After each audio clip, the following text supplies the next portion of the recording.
Hello everyone, my name is Kitana. I'm from Supermicro's Technology Enablement team. Today we'll be taking you inside the Supermicro HGX B200 family series. Systems designed to power the next generation of AI and high-performance computing. In the first segment, we'll explore the broad capabilities and innovations of the NVIDIA B200, focusing on what sets these systems apart in the market. We'll be introducing both the air-cooled and liquid-cooled version. Joining me today will be our marketing expert, Phil, who will share insights on unique features in these servers. In the second part of this series, we'll interview Patrick, our Technology Enablement Managing Engineer. Let's dive in.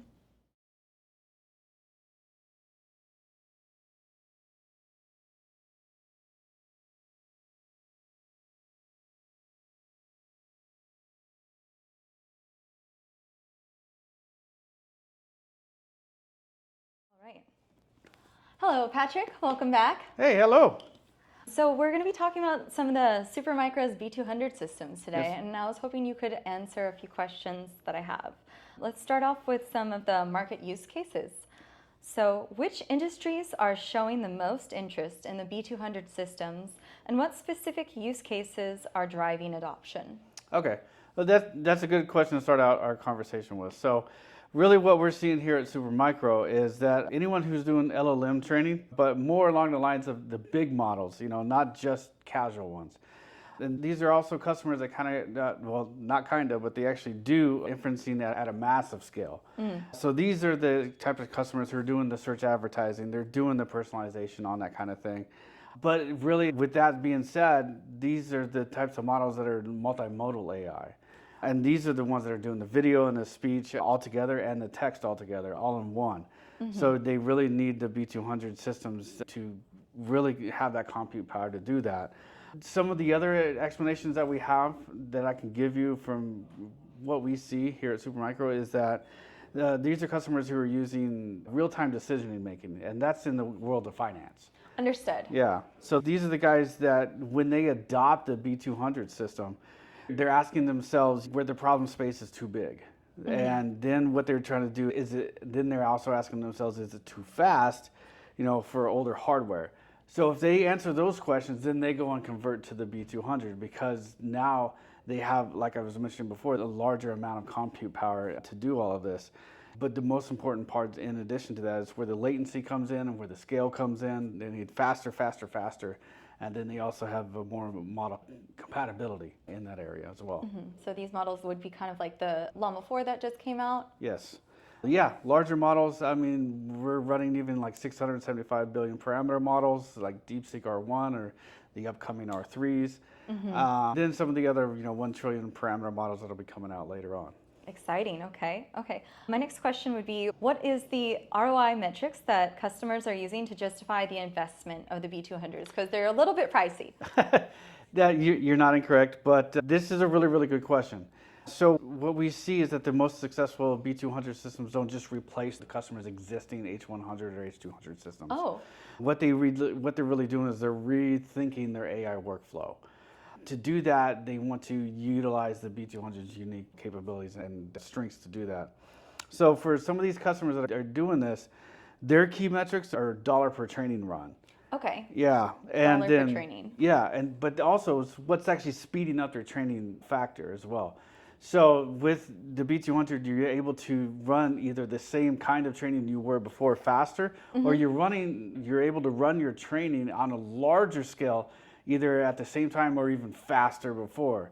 So that's the big increase and really what customers are looking for when they jump from one generation to another. Okay, yeah, saving time saves money. Yeah, the total cost of training is the biggest thing that I think people consider when they start moving into this area. Great.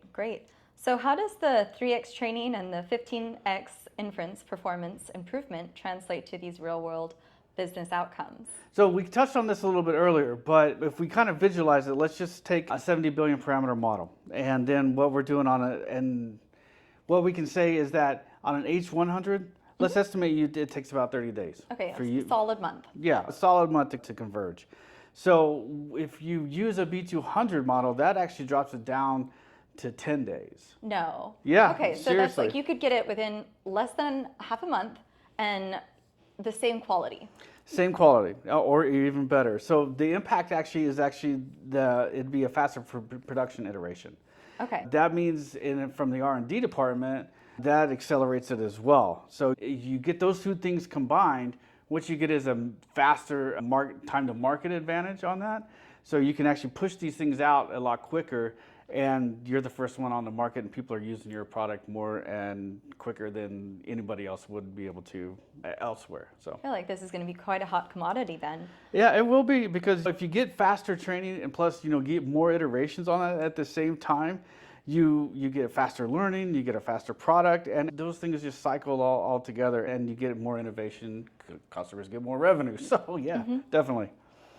Okay, and then so how about the types of LLMs and foundational models that our customers might be prioritizing for these B200 deployments? Okay, well, we talked a lot about, the multimodal ones. Yeah, exactly, those types of things. But I guess we can delve into that a little bit further, because, it's not just the environment. Let me say it like this. The environment nowadays it's just not the biggest model wins anymore.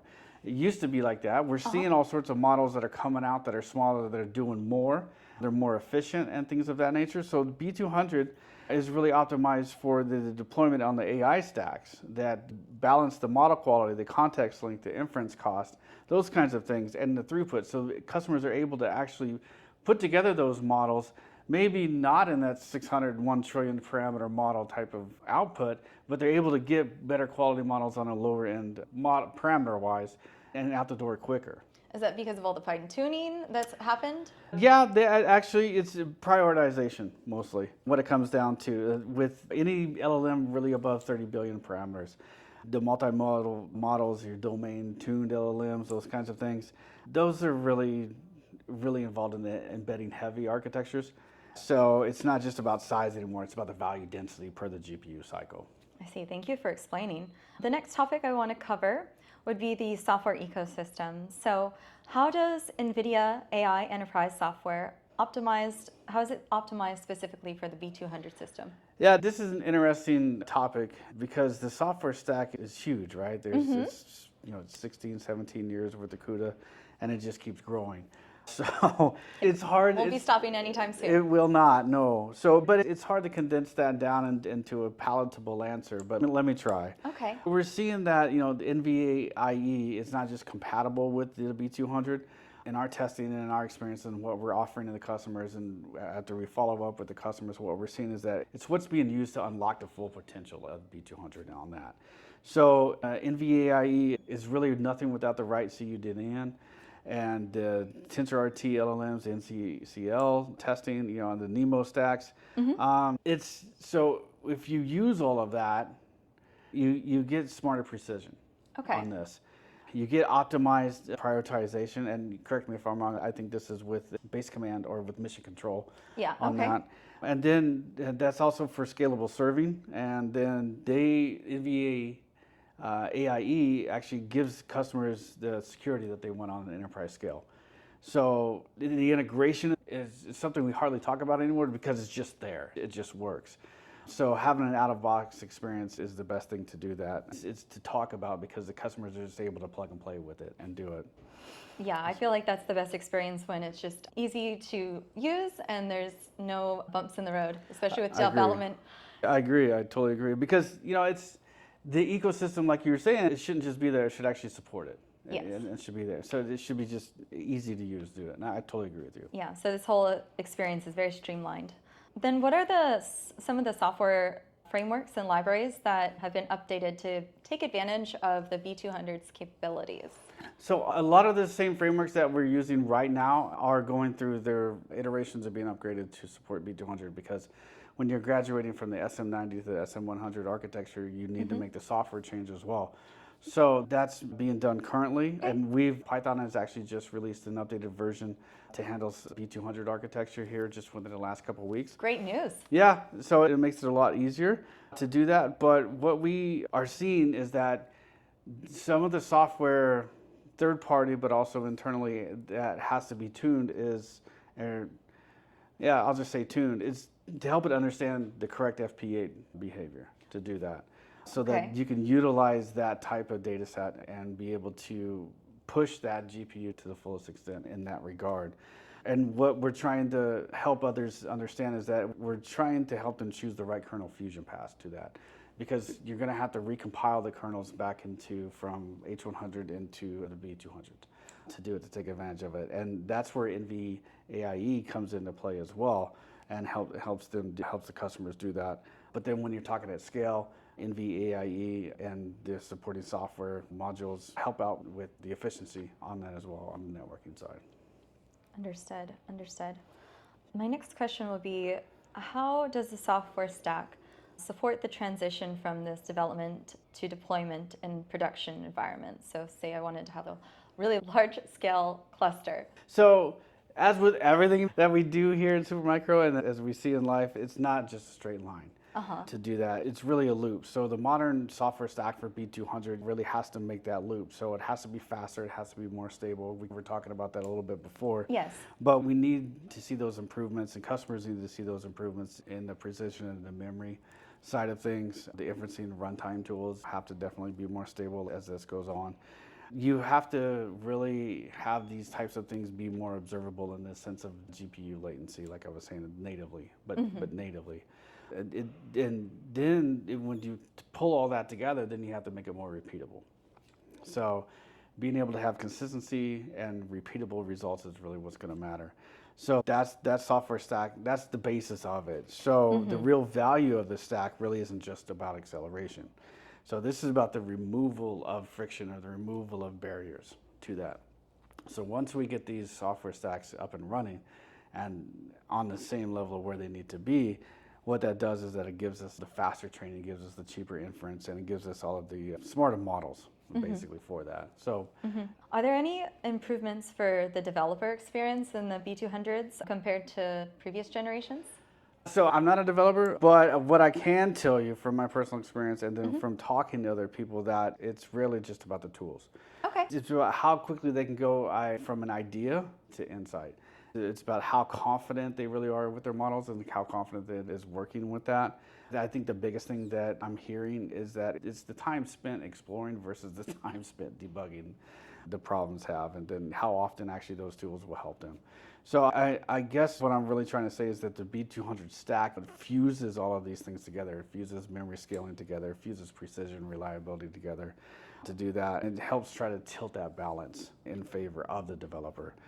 The real improvement would be that the B200 kind of gets out of your way. That system and that stack just gets out of your way, and like you had mentioned before, it just lets you do your job. It's just that integration and that ecosystem is so well put together that you're just running what you need to run when you can hit the ground running without any issues. There you go. I love that.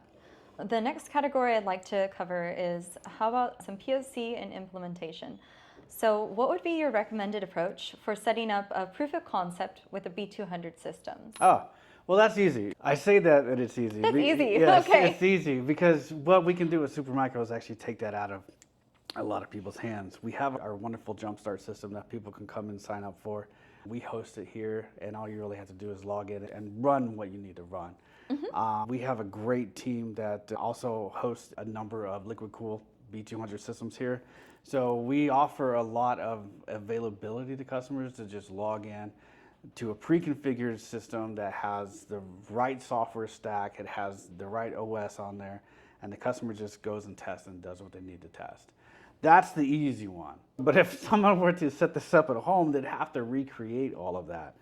And that's where it gets tricky. It does get tricky because it's like the stuff that we talked about before, is because, well, what used to work in my Hopper architecture doesn't really work in my Blackwell architecture anymore. It's a totally different architecture. It is.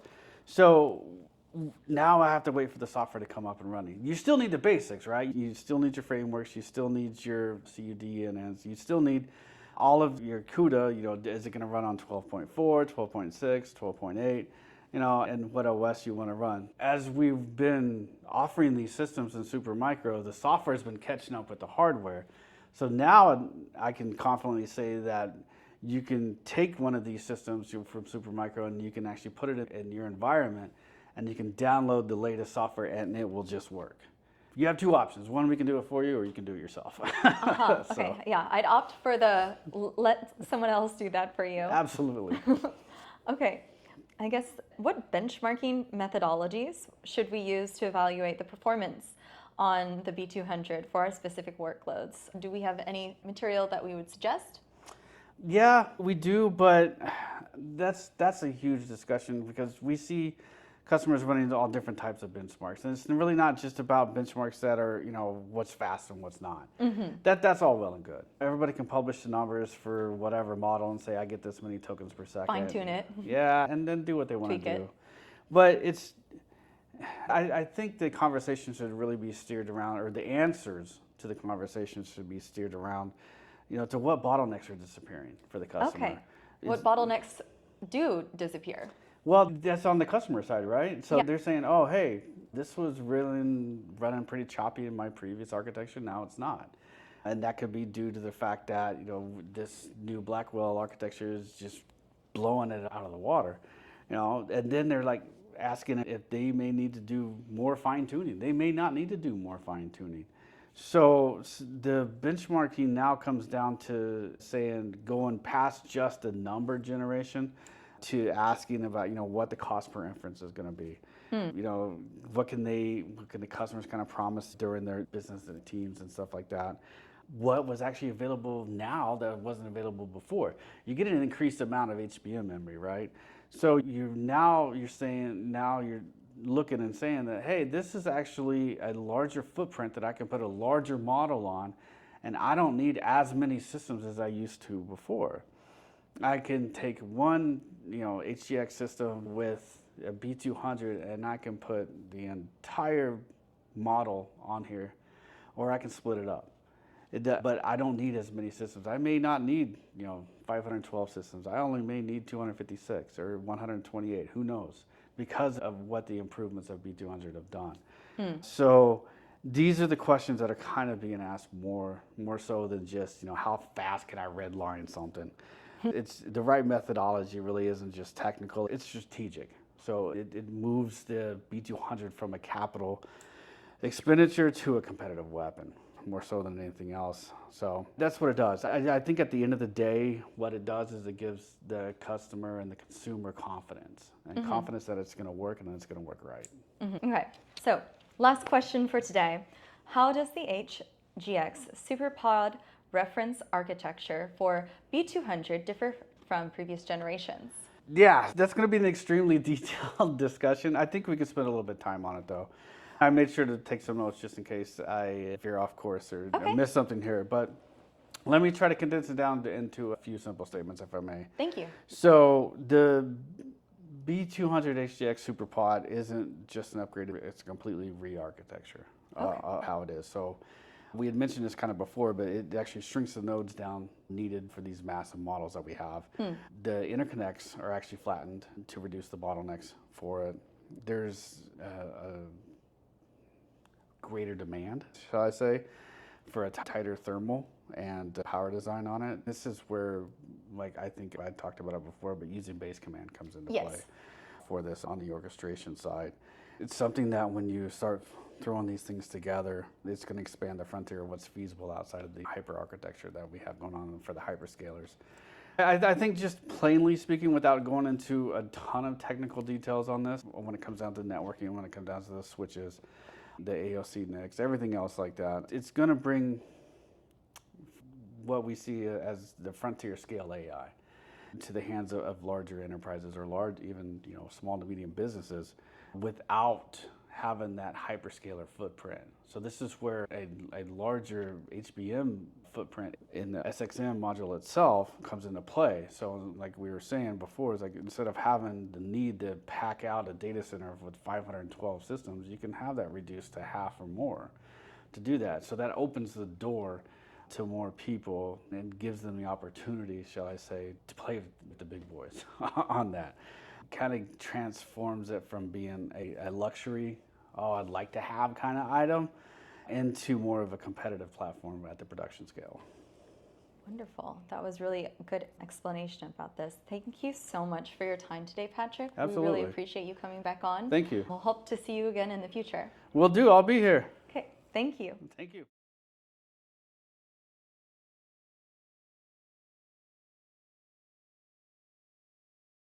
Thank you so much for joining us today on the deep dive for Supermicro's HGX B200 series. Whether you're interested in AI, high-performance computing, or the latest in server technology, we hope you found this overview and technical discussion valuable. For those interested in testing out a system, please reach out to a member of our team. If you have any questions or want to learn more, please leave a comment below or reach out to a member of our team. Don't forget to like and subscribe